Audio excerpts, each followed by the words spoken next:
Okay, so here we are again in Power BI. And in this session, I'm going to show you how to handle files that are separated by an unusual delimiter.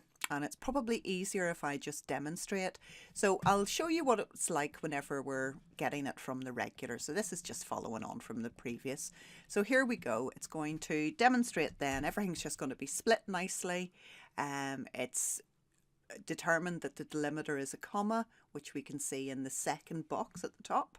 So that's all good, but I'll cancel that off and just what happens when it's not that straightforward. So in this case, again, still text file, and I've taken a copy and changed the delimiter in this one.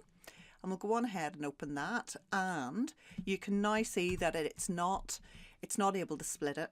So that's fine. We're going to go into the edit mode and fix that.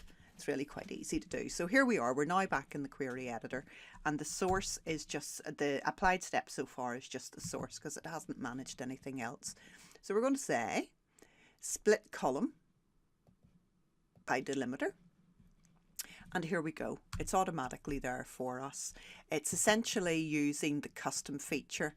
So it's just custom, and then it's a question of it's the whatever is the separator, which in this case is the correct or something like that.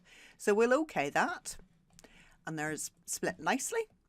However, the first row is where the headers are, so we need to change that.